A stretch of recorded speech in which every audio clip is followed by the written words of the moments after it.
Okay. So आपण आज सुरू करतोय सेकंड चॅप्टर, म्हणजे आपला तरी फर्स्ट आहे हा simple stress stresses simple stresses and strain. तर याच्यामध्ये तुम्हाला जसं सांगितलं मी की आपण काय बघणार आहे, स्ट्रेस आणि स्ट्रेन बघणार आहे. सो स्ट्रेस आणि स्ट्रेन ही एक सिंपल कन्सेप्ट आहे, पण जसं जसं त्याचा इफेक्ट मटेरियल वाईज, त्याच्या प्रॉपर्टी वाईज किंवा आपण लोड वाईज म्हणू तर त्याचा काय होतो, चेंज होत जातो. लोड वाईज म्हणजे जर समजा तुम्ही ऑब्झर्व केला असेल तर तुम्हाला आतापर्यंत मेकॅनिक्स मध्ये सांगितलेलं असेल, काय सांगितलेलं असेल की वेगवेगळे लोडचे प्रकार आहेत. कोणते, काही टेन्साईल आहे, काही कॉम्प्रेसिव्ह आहे, काही शिअर आहे, काही बेंडिंग आहे, बरोबर आहे. सो त्या लोडच्या बेसिसवर हे स्ट्रेसेसचा इफेक्ट जो आहे कशावर, बॉडीवर, तो काय होत जातो, चेंज होत जातो. ओके. तर सगळ्यात पहिली आता आपण काय बघणार आहे, प्रॉपर्टीज ऑफ मटेरियल.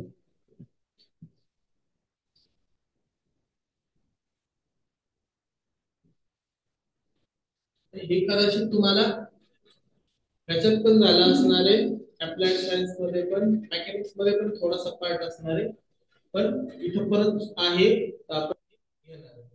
ओके. तुमच्या निरालीच्या बुक मध्ये नाहीये, पण हे गरजेचं आहे, एकदा आपण हे बघणार आहे. सो आता सगळ्यात महत्त्वाची गोष्ट, प्रॉपर्टीज ऑफ मटेरियल.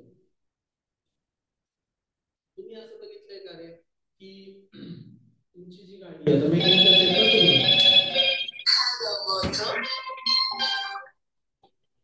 तुमची जी गाडी आहे, ओके. सो त्याचं मटेरियल काय असतं रे, लोखंड असतं का, मग काय असतं, स्टील असतं. लक्षात घ्या, मी हळूहळू सांगेन तुम्हाला. एक आयर्न हा एक वेगळा पार्ट आहे, स्टील हा एक वेगळा पार्ट आहे. स्टील मध्ये पण भरपूर प्रकार आहेत.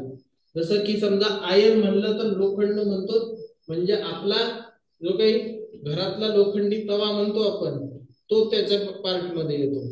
पण स्टील म्हणलं तर आपण जेवढं काही लोखंड बाकीच्या ठिकाणी बघतो ते झालं स्टील. म्हणजे कोणतं, हे तुमच्या खिडक्याचं झालं स्टील, तुमच्या घराला लागतं ते स्टील, तुमच्या गाड्यांना जे मटेरियल असतं ते पण काय असतं, स्टील असतं. ओके. आता हे स्टीलच का वापरलं जातं, बरोबर आहे. एक स्टीलच का वापरलं जातं गाड्यांसाठी, सेफ्टी डोअरला पण स्टीलच वापरलं जातं. तर हे जी मटेरियलची चॉईस आहे, कोणत्याही ठिकाणी कोणतं मटेरियल लागेल, बरोबर आहे. तर हे कशावर बेसिस असतं, तर ते बेसिस, ते कशावर बेस असतं, ते बेस असतं प्रॉपर्टीजवर. कशावर बेस असतं, प्रॉपर्टीजवर. प्रॉपर्टीज म्हणजे काय, एखाद्या मटेरियलला दुसऱ्या मटेरियल पासून वेगळं दाखवण्याची जी काही पॅरामीटर्स आहेत त्याला काय म्हणलं जातं, प्रॉपर्टीज म्हणलं जातं.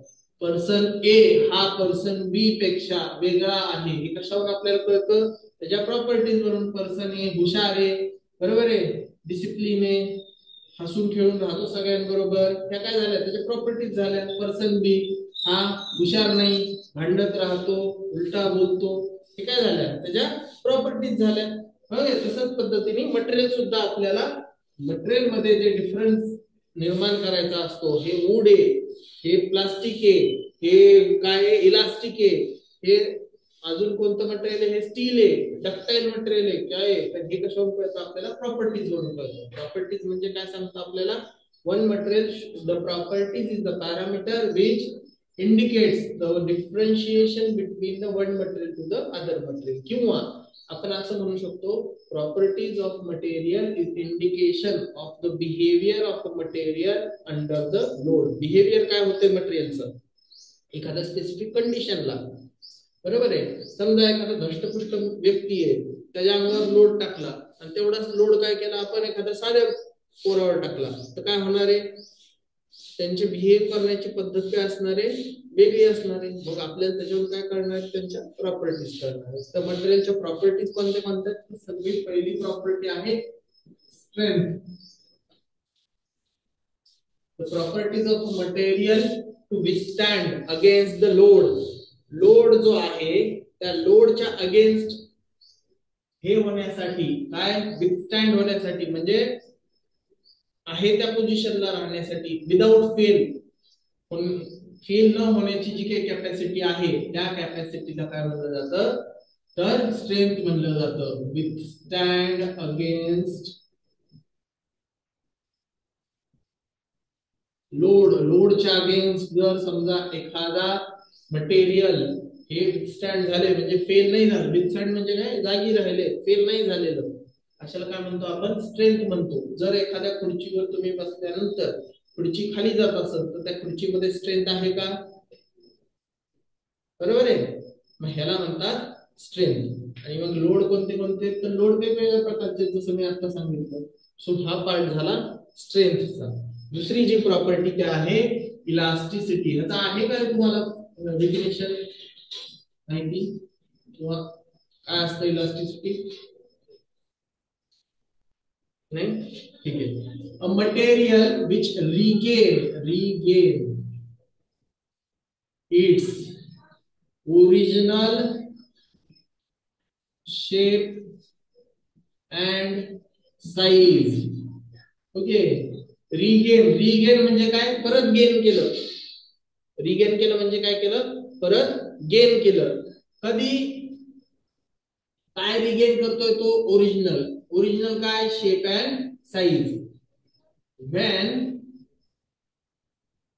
Load remove. याचा अर्थ काय आहे? काही मटेरियल असे असतात की त्यांच्यावर लोड टाकला की त्यांची शेप अँड साइज चेंज होऊन जाते, आणि ज्यावेळेस आपण लोड रिमूव्ह करतो त्यावेळेस ते काय होतात? रिगेन होतात.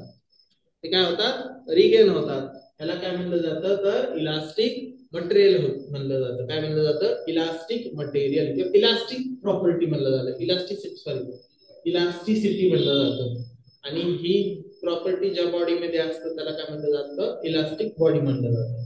तर ते का आता बघा, रबर बँड आहे. रबर बँड घेतला तुम्ही, रबर बँड ओढला, काय चेंज झालं? त्याचं शेप अँड साइज चेंज झाली. कशामुळे चेंज झाली? मी टेन्साईल लोड लावला, बरोबर आहे का? आणि नंतर मी तो सोडून दिला तर रबर बँड काय झालं? ओरिजिनल शेप अँड साइज मध्ये आलं. ओके, तर ह्या प्रॉपर्टीला काय म्हणलं जातं? इलास्टिसिटी म्हणलं जातं. नेक्स्ट आहे स्टिफनेस. हा बरं का, मी काय काय लिहितोय, काय काय सांगतोय, लक्ष द्या. नाही कळालं एकदा विचारा. स्टिफनेसचा अर्थ काय असतो? तर आता एक दुसरी कन्सेप्ट आहे डिफॉर्मेशनची. डिफॉर्मेशन म्हणजे काय? एखाद्या बॉडीचा शेप अँड साइज काय होती? चेंज होती, म्हणजे ती काय झाली? डिफॉर्म झाली. एखादी तार घ्या, तार ओढा, काय होणार आहे ती? एखादी तार घ्या, सोन्याची घ्या, आणि ती ओढा. सोन्याची घ्या, कशाची पण घ्या, पण ती तार ओढा, काय होणार आहे? लांबल का ती? हा, नाही लांबणार. पातळ तार आहे, लांबन ना बाळांनो. समजा हे प्लास्टिकचं हे कव्हर आहे, ते ओढलं जोरात, काय होणार आहे? लांबणार आहे. एखादी तार आहे, आपली साधी तार आहे, ही सुद्धा तार आहे अशी, आणि ती काय केली आपण? ओढली थोडी, ती काय होणार आहे? लांबणार आहे. तिचा शेप अँड साइज काय झाला? चेंज झाला. त्याला काय म्हणलं जातं? डिफॉर्मेशन. काय म्हणलं जातं? डिफॉर्मेशन. ओके, तर ज्या ज्या मटेरियल मध्ये काय होत नाही? डिफॉर्मेशन होत नाही. The property of resisting the deformation under the action of load is called as stiffness. पहा, तुम्ही ऑब्झर्व करा किंवा न करा, तर तुम्हाला काय होणार आहे? सम मध्ये एक हे असणार आहे, इलॉंगेशन टेस्ट असणार आहे. ओके, कसली टेस्ट असणार आहे? इलॉंगेशन टेस्ट असणार आहे. एक यूटीएम नावाची मशीन असते. कोणती असती?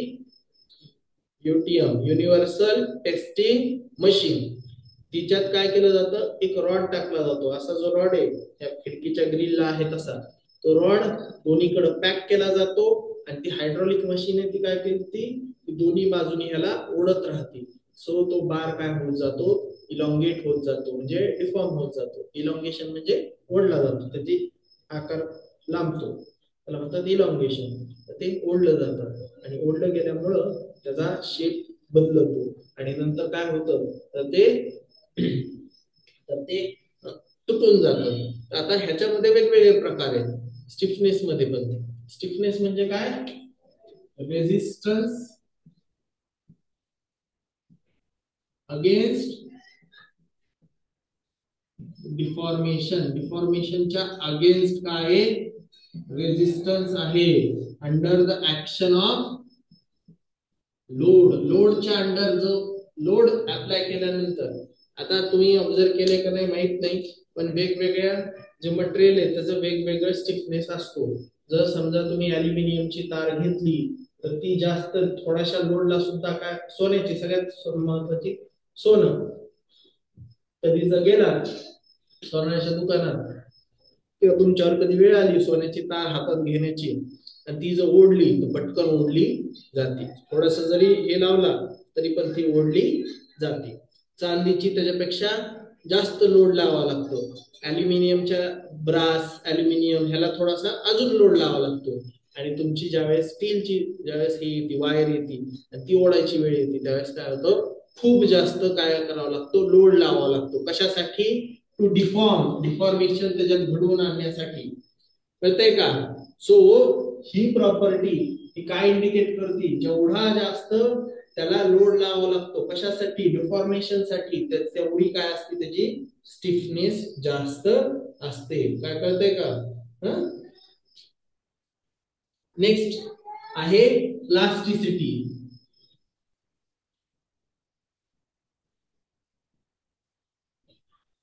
प्लास्टिसिटी म्हणजे काय? तर does not regain its original shape and size. काय होत नाहीये, रिगेन करत नाही. काय रिगेन करत नाहीये तो? Original shape and size. कधी? After the even after removal of loading. Okay. The property of a material in which does not regain its original shape and size even after removal of the load, that property is known as plasticity. काय सांगितलं तुम्हाला की ज्या वेळेस समजा हे property of a material आहे, कशाची प्रॉपर्टी? ही मटेरियलची प्रॉपर्टी. काय इंडिकेट करते? डज नॉट रिगेन म्हणजे परत रिगेन करत नाही. काय रिगेन करत नाही? Original shape and size. का बरं? केव्हा? ज्यावेळेस त्याच्यावरचा लोड जो आहे तो रिमूव्ह केल्यानंतर सुद्धा रिगेन करणार नाही. ह्या प्रॉपर्टीला म्हणलं जातं प्लास्टिसिटी. ही कशाच्या उलट आहे? ही इलास्टिसिटीच्या उलट आहे. म्हणजे तुम्हाला एक सगळ्यात सोपं उदाहरण सांगतो. रबर बँड घेतला, ओके, किंवा अजून एक सगळ्यात महत्वाची गोष्ट की काय घ्या तुम्ही, एखादा रबराचा टॉय घ्या. टॉय म्हणजे एखादी खेळणी, त्याला दाबा, काय होणार आहे? परत तो काय होणार आहे? जागेवर येणार आहे. पण त्याच्याऐवजी एक चिखल घ्या आणि चिखलाला दाबा, परत जागेवर येईन का तो? नाही. म्हणजे काय झालं? परमनंट डिफॉर्मेशन झाली त्याची. बरोबर आहे. ह्या प्रॉपर्टीला काय म्हणलं जातं? प्लास्टिसिटी म्हणलं जातं. काय म्हणलं जातं? प्लास्टिसिटी म्हणलं जातं. आणि ज्यावेळेस तो रिगेन होणार त्याला काय म्हणलं जातं? इलास्टिसिटी. ओके. नेक्स्ट आहे मेलेबिलिटी. हे तर ऐकलं असेल तुम्ही. कोणत्या मीडियमचे तरी? सेमी ना?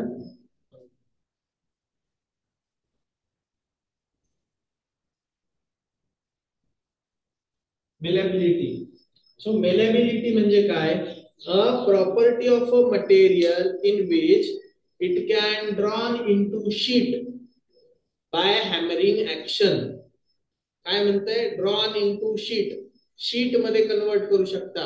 कधी? ज्यावेळेस त्याच्यावर हॅमरिंग करू आपण त्यावेळेस. म्हणजे काय करता येईल रे आपल्याला? काय म्हणू शकतो आपण? आपण त्याला कशात कन्वर्ट करू शकतो? पत्र्यात कन्वर्ट करू शकतो. कशाने? ठोकून ठोकून. ही जी प्रॉपर्टी आहे त्याला काय म्हणलं जातं? मेलेबिलिटी म्हणलं जातं. तर तुम्ही म्हणता सर ह्याच्यात काय एवढं खास आहे? तर मला सांगा. आज तुम्ही काय घेतला? एक लाकूड घेतलं आणि दुसऱ्या गोष्टी काय घेतलं? एक स्टील घेतलं, स्टीलचं ब्लॉक घेतला. दोघांवर पण काय करताय? हातोड्यानी मारताय. काय होईल रे? वूड जो आहे, वूडचं काय होईल? इमेजिन करा. काही सांगा, काही नाही, काहीतरी सांगायचं आपलं. तुम्ही काय घेतलाय, एक लाकडाचा ठोकळा घेतलाय आणि एक स्टीलचा ठोकळा घेतलाय, दोघांवर पण हातोडीने मारताय, काय होईल? हा, स्टीलचा पत्रा तयार होईल. आणि लाकडाचं काय होईल? मारून मारून तो त्याला चिरा पडतात, तो फुटून जाईल. बरोबर आहे, बरोबर आहे का नाही? मग ही जी मेलॅबिलिटी प्रॉपर्टी आहे ती लाकडात आहे का? नाही. पण स्टील मध्ये आहे का? आहे. मग सगळे जे मेटल आहेत त्यांच्यामध्ये ही जी काय आहे प्रॉपर्टी, कोणती? मेलॅबिलिटी, ती अवेलेबल असते. म्हणून आपण काय करतो की गाडीला स्टील वापरतो, प्लास्टिक किंवा बाकीच्या गोष्टी वापरत नाही. कारण स्टील वापरल्यावर काय होतं, जर समजा एखादी गाडी आली आणि तुमच्या गाडीला धडकली तर काय होतं रे? हा, डेंट पडतो, पत्रा चेमून जातो, आत जातो, पण तो फुटत नाही. म्हणून आपण काय करतो की सेफ्टी डोअरला सुद्धा स्टीलचाच वापरतो, मॅक्झिमम स्टीलचा वापरतो.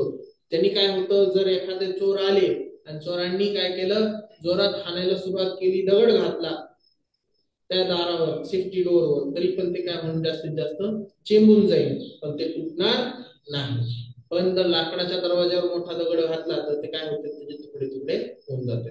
अशामुळे आपण वापरतो स्टील मेलेबिलिटी प्रॉपर्टी मध्ये.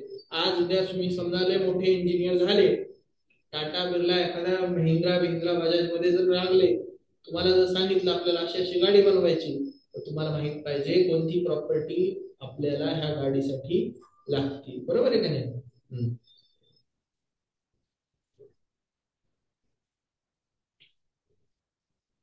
ह्याच्यासाठी तुम्हाला याच्यामध्ये स्टार्टिंगला कशामध्ये, आपल्या अप्लाइड सायन्स मध्ये मेटल्स अँड अलाय हा एक शब्द हे होता, काय म्हणतो आपण त्याला, चॅप्टर होता. कळतंय का रे? का डोक्यावर चाललंय? हे सोपं आहे. हा, नाही कळलं तरी हळूहळू कळलं. आणि मला सांगा तुम्ही नाही कळतंय तर हे एकदा परत सांगा, मी सांगा तुम्हाला. सो ह्याचं काय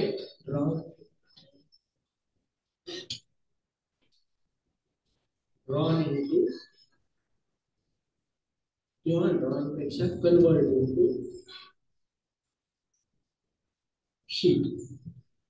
शीट मध्ये काय करतो आपण, कन्वर्ट करतो. याला होऊ शकतो हा शीट मध्ये कन्वर्ट. ओके, थीन शीट मध्ये. नेक्स्ट आहे तो म्हणजे तो आहे इथं 6 नंबरचा डक्टिलिटी. सो डक्टिलिटी काय आहे? सो डक्टिलिटी म्हणजे काय की जर समजा एखाद्या मेटलचा तो वायर फॉर्म मध्ये कन्वर्ट होऊ शकतो. कशामध्ये कन्वर्ट होऊ शकतो? वायर फॉर्म मध्ये कन्वर्ट होऊ शकतो. Can be drawn into the wire is known as ductility. इथं काय लिहिलंय? It is the property of material due to which it can be drawn into wire and application of tensile force. आता tensile आणि कॉम्प्रेशनचा अर्थ माहितीये का तुम्हाला? माहितीये का? बर, समजा असं कन्सिडर करा, ही एक बॉडी आहे. बॉडी म्हणजे एक मटेरियल आहे, ठोकळा आहे आपल्याकडे, आणि याला मी काय करतोय, दोन्ही बाजूनी काय करतोय, लोड अप्लाय करतोय. दोन्ही बाजूनी लोड अप्लाय करतोय. ह्याला काय म्हणायचं? Tensile load. कसला लोड? Tensile load. हे जे ह्या पेनवर मी दोन्ही बाजूनी असा ओढतोय, तर ह्याला काय म्हणायचं? Tensile load. हे ओढल्यामुळे ह्या पेनवर मी, म्हणजे आता ठीक आहे माझी ताकद थोडी कमी आहे, पण खूपच जास्त असती तर काय झालं असतं रे ह्या पेनचं? डिफॉर्म झाला असता. म्हणजे काय झाला असता? तो लांबला असता. बरोबर आहे? ओके. आणि जर समजा मी दोन्ही बाजून टुवर्ड्स द बॉडी जर लोड अप्लाय केला, म्हणजे काय करतोय मी, दाबतोय जोरात. ओके, ह्या पेनचं काय झालं असतं? एक चेंबला असतं. बरोबर. सो त्याच पद्धतीने Wien apply the tensile load on the material, कशावर? ज्यावेळेस टेन्साईल लोड अप्लाय केला मटेरियलवर, the material can convert into the wire is called as ductility, that property is called as ductility. काही काही याच्यामध्ये मटेरियल मध्ये अशी प्रॉपर्टी असती की त्याला काय करू शकतो आपण, वायर मध्ये कन्वर्ट करू शकतो. मग तुम्ही एखादा स्टीलचा हा रॉड घ्या, जसं सांगितलं तुम्हाला, खूप लोड लावा तर तो काय होईल, वायर मध्ये कन्वर्ट होऊ शकतो. बरोबर आहे, म्हणजे एकदम थीन अशी त्याची तार बनल. तर त्या प्रॉपर्टी आहे, त्यामुळे त्याला काय म्हटलं जातं, डक्टिलिटी असं म्हटलं जातं. आता डक्टिलिटीचा वायरचा आणि आपला काय संबंध, कधी कधी काय होतं की आपले पिस्टन असते किंवा क्रँक असतो आपल्या बॉडीमध्ये किंवा आपल्या स्ट्रक्चर मध्ये भरपूर ठिकाणी टेन्साईल लोड येतो. बरोबर, काय येतो, टेन्साईल लोड येतो. म्हणजे दोन्ही बाजूनी पण काय होत जातं, एखादं जे बॉडी आहे ती काय होत जाते, ओढली जाते. पण ओढली गेल्यानंतर ती तुटता कामा नये, थोडी लांबली तरी चालेल बर का, थोडी लांबली तरी चालेल पण तुटता कामा नये. म्हणून आपण काय करतो, ज्या मटेरियल मध्ये डक्टिलिटी प्रॉपर्टी आहे ते मटेरियल मॅक्झिमम प्रमाणात वापरतो, जेणेकरून आपल्याला धोका होणार नाही. आता हा लक्षात घ्या की बीम आहे, तुमचं घर आहे, तुमच्या घराला पण बीम असणार, हॉस्टेलला पण बीम आहे. बरोबर आहे. आता ह्या बीम मध्ये असतात लोखंड, स्टील असतं ना, बघितलं कधी ते स्टील टाकते, तर ह्या बीम वर काय होतो, टेन्साईल लोड येत असतो. टेन्साईल लोड आला, आता मला सांगा, टेन्साईल लोड आला कॉन्क्रीट वर, जर टेन्साईल लोड अप्लाय केला तर काय होईल रे, इमॅजिन करता येईल का, तुटून जाईल. वीट ओढली जोरात तर विटेचं काय होणार आहे, तुकडेच होणार आहे. मग त्यासाठी आपण काय करतो, गज टाकतो. म्हणजे काय होते, त्यातले जे गज आहे म्हणजे स्टील आहे ते ताणलं जातं, मोठं होतं पण तुटत नाही. म्हणून आपण काय करतो, ज्या प्रॉपर्टी सॉरी ज्या मटेरियल मध्ये डक्टिलिटी ही प्रॉपर्टी आहे ते आपण मॅक्झिमम ठिकाणी वापरतो जिथं टेन्साईल लोड येऊ शकतो. ओके, जसं की सगळे जे मेटल आहेत त्यांच्यामध्ये डक्टिलिटी असते. सगळे जे मेटल बघताल तुम्ही ते काय, डक्टिलिटी ती प्रॉपर्टी आहे. कोणती कोणत्या प्रॉपर्टी असतात माहिती का मेटल मध्ये, डक्टिलिटी असते, मेलेबिलिटी असते, इलास्टिसिटी सुद्धा असते, स्ट्रेंथ असते, स्टिफनेस असते. ओके, आता पण ह्या ज्या आहेत ह्या सगळ्या गोष्टी ह्या कमी जास्त प्रमाणात असतात. बरोबर आहे. आता डक्टिलिटी ही सोन्यात सगळ्यात जास्त आहे, गोल्ड जे आहे त्याच्यामध्ये सगळ्यात जास्त आहे. गोल्डची जे एखादी ज्वेलरी आहे, काही आहे किंवा एखादा पत्रा आहे, तुम्ही जर ओढला ना तरी पण तो काय होणार आहे, असा त्याची वायर तयार होणार. हाताने ओढला तरी पण, बाकीच्या मेटलला तरी मशीन लागेल, गोल्डचा सो सगळ्यात जास्त डक्टिलिटी प्रॉपर्टी आहे. मग गोल्ड वापरायचं का आपण, तर नाही, एवढी पण जास्त डक्टिलिटी नको. डक्टिलिटी बरोबर आपल्याला स्टिफनेस पण पाहिजे. थोडा लोड लावला ओढला तर काय उपयोग आहे आपल्याला, बरोबर आहे. म्हणून डक्टिलिटी तर असायलाच पाहिजे पण स्टिफनेस पण असायला पाहिजे. स्टिफनेस काय सांगते, रेजिस्टन्स टू द डिफॉर्मेशन. म्हणजे खूप लोड आला, हा खूप लोड आला तरच त्यांनी काय व्हायला पाहिजे, डिफॉर्म व्हायला पाहिजे. पण ऍटलिस्ट त्यांनी डिफॉर्म व्हायला पाहिजे, तुटता कामा नाही. बरोबर आहे, कारण आपल्याला असे लोड आले तर प्रॉब्लेम येऊ शकतो. सो नेक्स्ट जी प्रॉपर्टी आहे ती कोणती प्रॉपर्टी आहे, तर ती आहे ब्रिटलनेस.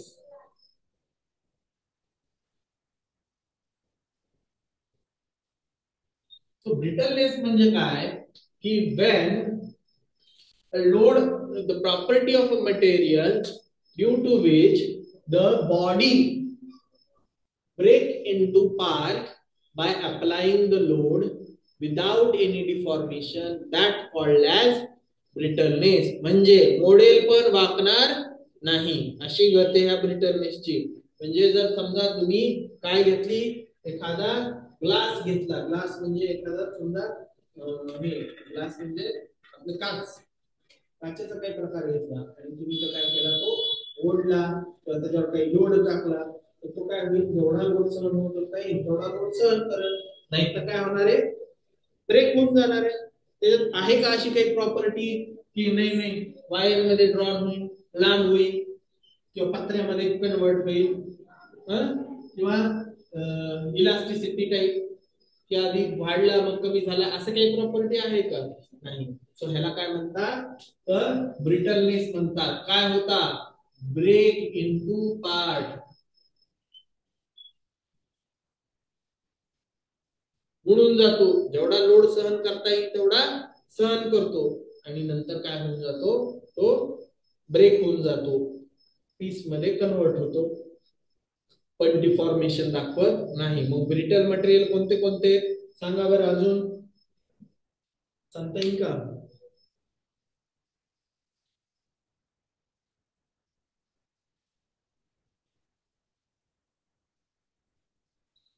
ब्रिक, वीट जी असते आपण बांधकामाला वापरतो ती ब्रिटल असती. ग्लास ब्रिटल आहे, कॉन्क्रीट ब्रिटल आहे, बरोबर आहे. हे काय होतात, तुकडे तुकड्यामध्ये कन्वर्ट होतात पण डिफॉर्म होत नाही. त्याला काय म्हणलं जातं, ब्रिटल मटेरियल म्हणलं जातं. ब्रिटल नंतर आहे हार्डनेस.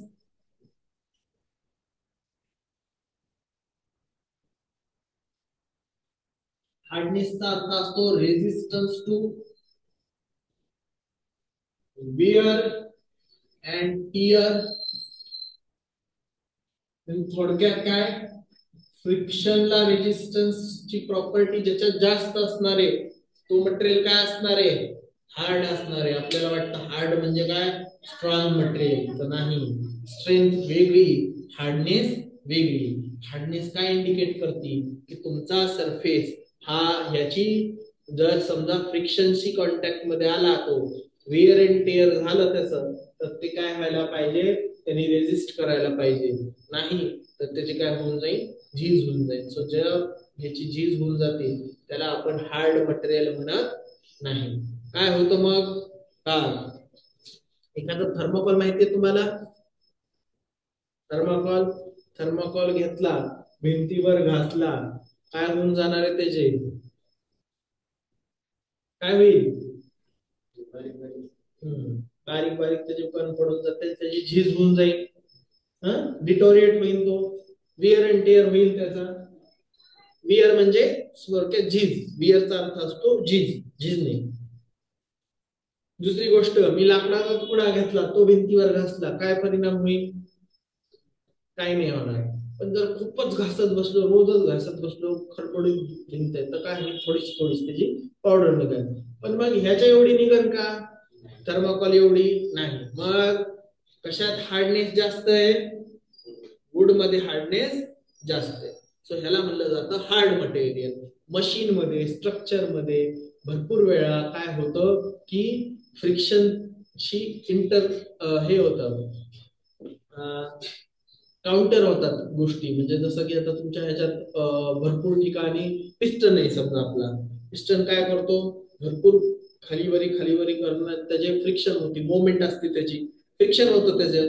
किंवा आता ही फरशी आहे, रोज तुम्ही येता जाता येता जाता, जर समजा इथं जर फरशी मी एकदम कमी हार्ड मटेरियल नाही लावलं तर तुमची काय होणार आहे, फरशी झिजून जाईल. भरपूर ठिकाणी बघितलं असेल तुम्ही, काही ठिकाणी काय होत जातं, झिजून जाते फरशी, दरवाजा लोटून लोटून, बरोबर आहे, दरवाजाच्या खाली वगैरे. तर जर तिथं आपण सॉफ्ट मटेरियल टाकले काय होणार आहे, तिथं झीज जास्त होणार आहे. सो मटेरियल काय असायला पाहिजे, हार्ड असायला पाहिजे. मग ही हार्डनेस प्रत्येकात सारखी नसती, काही मध्ये कमी असते, काही मध्ये जास्त असते. मग आपल्याला एखाद्या ठिकाणी एखादा पार्ट बनवायचा आहे, आपल्याला स्ट्रक्चर मध्ये किंवा एखाद्या मशीन मध्ये पार्ट टाकायचा आहे, ज्याची मोमेंट जास्त आहे, बरोबर आहे, ज्याची काय मोमेंट जास्त आहे, म्हणजे तो बाकीच्या सरफेसशी काय होते, फ्रिक्शन होत आहे त्याचं, तर तिथं कसलं मटेरियल टाकावं लागणार आहे आपल्याला, हार्ड मटेरियल टाकावं लागणार. कळतंय का तुम्हाला? नेक्स्ट आहे टफनेस.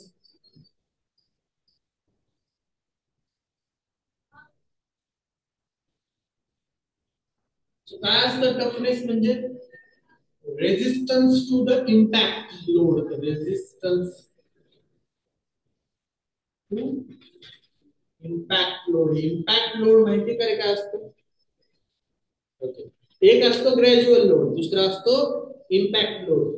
काय केलं मी, ही एक बॉटल आहे आणि ही बॉटल आहे आणि ही बॉटल मध्ये काय करतोय मी, हळूहळू हळूहळू पाणी भरतोय. काय करतोय मी, हळूहळू पाणी भरतोय. त्याचं लोड काय होणार आहे, हळूहळूच वाढणार आहे, एकदम वाढणार आहे. मग त्याच्या ह्या टेबल वर काय झालं मग, एक ग्रॅज्युअल लोड आला, म्हणजे तुम्ही काय करताय, थोडा थोडा लोड वाढवताय, थोडा थोडा लोड वाढवताय, बरोबर आहे. तर ह्याला म्हणलं जातं ग्रॅज्युअल लोड. पण मी काय केली, भरलेली बाटली आणली आणि वरून सोडून दिली अशी जोरात, हा काय झाला, इम्पॅक्ट लोड. म्हणजे हातोड्याने मारता तुम्ही, तो काय झाला, इम्पॅक्ट लोड झाला. स्क्रू ड्रायव्हरनी जसं जसं पिळून तुम्ही आत तो स्क्रू घालता, काय झाला, ग्रॅज्युअल लोड झाला. सो ज्या वेळेस एखाद्या मटेरियलवर इम्पॅक्ट लोड येण्याची शक्यता असती आणि तो मटेरियल काय करतोय, तो इम्पॅक्ट लोड रेजिस्ट करतोय, काय करतोय, तो रेजिस्ट करतोय, तर त्याला काय म्हणलं जातं, टफनेस. त्या प्रॉपर्टीला काय म्हटलं जातं, टफनेस असं म्हटलं जातं. कळतंय का. जर खिळ्यावर तुम्ही हातोड्याने मारताय आणि खिळा जर फेल झाला, रेजिस्ट नाही केलं, तो खिळ्याचं मटेरियल काय नाहीये, टफ नाही. पण आपण जो नेल आहे म्हणजे खिळा आहे, त्याला काय करतोय, जोरात इम्पॅक्ट लोड देतोय, तरी पण तो काय होतोय, विस्टँड राहतोय, म्हणजे जसा आहे तसा राहतोय. त्या प्रॉपर्टीला काय म्हणलं जातं, टफनेस म्हणलं जातं. कळतंय. हार्डनेस, टफनेस, फटीक आणि क्रीप. ओके, आता फटीक एक लक्षात घ्या. काय होतं, कधी कधी काही ठिकाणी की सायक्लिक लोडिंग असते. सायक्लिक लोडिंग म्हणजे काय, की आता समजा तुम्ही ते मिरची कुटायचं ते यंत्र बघितलंय का रे, बरोबर आहे. सायक्लिक लोडिंग असते, म्हणजे एक सायकल चालू असते त्याची, बरोबर आहे. तर ह्या सायक्लिक लोडिंग मध्ये फेल होत नाही, त्या ह्याला काय म्हणलं जातं, म्हणजे रेजिस्ट करतं, त्याला काय म्हणलं जातं, फटीक म्हणलं जातं. काय म्हणलं जातं, फटीक म्हणलं जातं. सायक्लिक लोडिंग असते. तुम्ही जिम मध्ये जाता, जिम मध्ये काय करता, सायक्लिक लोडिंग हे करता, लिफ्ट करता, 1 2 3 4, ओके. आणि जोपर्यंत 10 15 पर्यंत आपलं थोडं हे राहतो, नंतर काय होतं, पेन व्हायला सुरुवात होतं, पेन आपण हे होतो. सो हे काय होतं, त्या पर्टिक्युलर ह्याला काय म्हणलं जातं, रेजिस्टन्सला काय म्हणलं जातं, फटीक म्हणलं जातं. भरपूर ठिकाणी मशिनरीज असतात ज्या काय करतात, व्हायब्रेट करतात, बरोबर आहे. त्या व्हायब्रेट करताना त्याच्यामध्ये फटीक प्रॉपर्टी असायला पाहिजे, नाही तर काय होतात, काही काही व्हायब्रेशननी ब्रेक होऊन जातात. काही मटेरियल आहे नुसते व्हायब्रेशननीच ब्रेक होऊन जातात. तुम्हाला एक छोटस एक्झाम्पल सांगतो. प्लास्टर ऑफ पॅरिस, प्लास्टर झालंय का, हात मोडल्यावर प्लास्टर होतं, बघितलंय का. हा, तर त्याला कापण्यासाठी ना, त्याला कापण्यासाठी एक मशीन असते. तर ते मशीनचं जे पातेत ना, जे ब्लेड आहे ते फिरत नाही, ते फक्त व्हायब्रेट करते. कळतंय का मी काय म्हणतोय, जे ब्लेड आहे ना त्या मशीनचं, ते असं गोल गोल फिरत नाही, ते काय करतं, फक्त व्हायब्रेट करतं, एका जागेवर फक्त पुढं मागं थोड्या वेळ होत जातं. तरी पण ते प्लास्टर काय होत जातं, कापत जातं. म्हणजे त्याच्यात काय नाहीये, फटीक प्रॉपर्टी नाहीये त्या प्लास्टर मध्ये. ही असती फटीक प्रॉपर्टी. आणि क्रीप, क्रीप म्हणजे जर समजा एखादे, तुम्हाला कसं सांगू क्रीप म्हणजे, जर समजा आता तुम्ही तुमचे कपडे वाळू घालण्याची दोरी बघितली असेल कधी, त्याच्यावर लॉंग टर्म साठी कपडे वाळू घालून घालून घालून त्याचा काय होत जातो, शेप चेंज होतो, त्याचं इलॉंगेशन होतं, बरोबर आहे. कशामुळं, for the longer period of time. जर समजा लॉंगर पिरियड ऑफ टाइमला कंटिन्युअस डिफॉर्मेशन होत जातं, त्या प्रॉपर्टीला काय म्हटलं जातं, क्रीप असं म्हटलं जातं. सो तुम्हाला कळालंय का रे, सगळं कळत असं मी काय अपेक्षा करत नाही, पण ऍटलीस्ट थोडीफार आयडिया आली का. आज आपण इथेच थांबू. उद्यापासून आपण काय घेणार आहेत, stress, strain, type of load, type of members, ह्या सगळ्या गोष्टी घेणार आहेत आपण. ओके, मी तुम्हाला देईन ना, आहेत डेफिनेशन, मी सांगणार. मी तुम्हाला नोट्स पण देईन.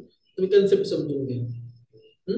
एकदा कन्सेप्ट समजल्या की डेफिनेशन समजून घ्यायला हे होत नाही. आता मी इथे एक वाक्य दिलंय, does not regain its original shape and size after removal of loading. So पुढे काय शब्द लावायचा, the property of a material which does not regain its original shape and size after removal of load. परत इथं आता ही आहे, हा Toughness 3. The property of a material in which resistance to impact loading is called as toughness. The property of a material which which shows resistance to wear and tear is called as hardness. Main concept लक्षात ठेवा, पुढचे मागचे शब्द टाकता येतील तुम्हाला हळूहळू. तुम्हाला नोट्स पण मी शोधू द्या, नोट्स माझ्याकडे असतील नक्की.